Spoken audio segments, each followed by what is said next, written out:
Good evening. I hope everyone had a wonderful day. I just came on here to speak about something that God led me to speak on a couple of days ago. So I'm just doing it this evening. The title, I think the title is going to be Don't Do That. So here it goes. Stop referring to yourselves, your friends, or whomever you may choose to greet as, hey, bitch, or that's my bitch, or even calling others that when you get mad. It's nothing cute about it at all. We all know better. So as people, we got to learn to have more respect for ourselves as well as others. And this needs to be instilled starting in childhood.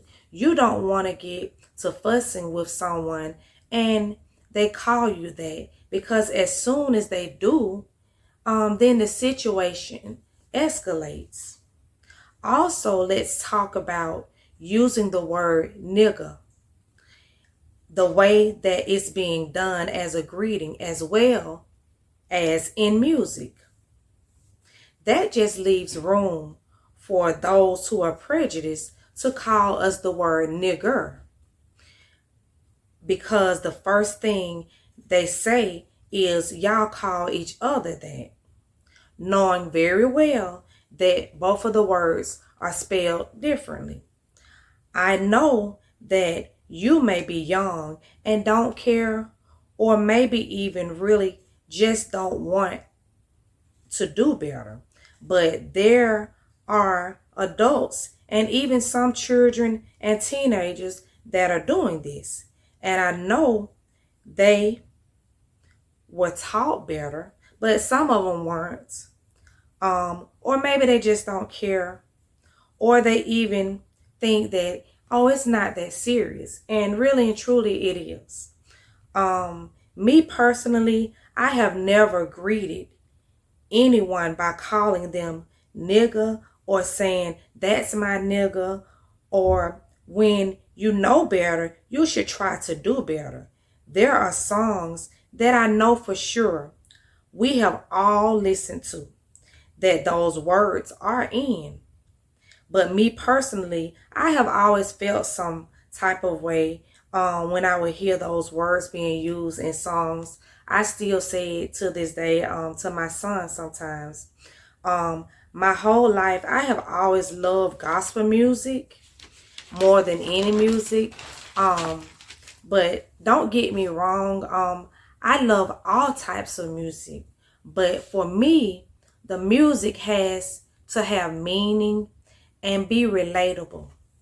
Some people should be able to, also people should be able to sing a song without using the two words I mentioned earlier.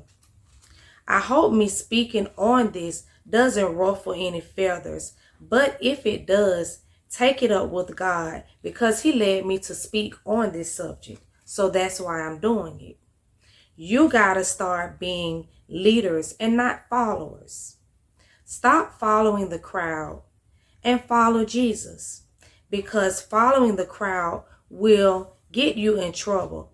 That is, if they are leading you the wrong way or leading you to do the wrong thing.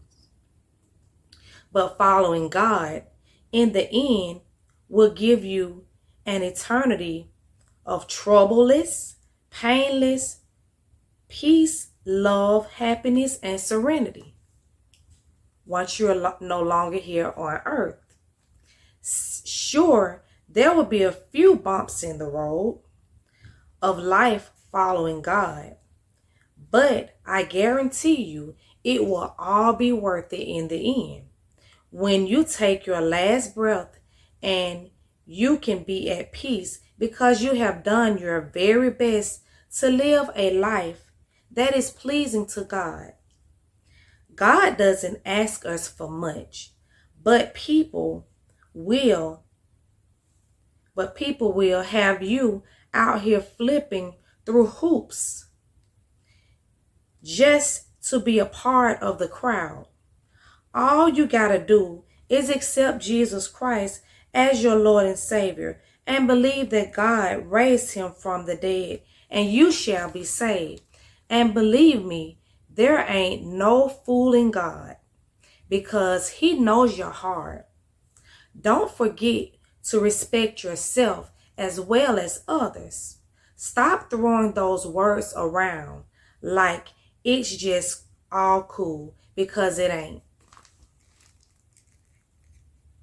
Thanks so much for listening. I am Cre-cre Inspires. I create to inspire. Have a blessed night.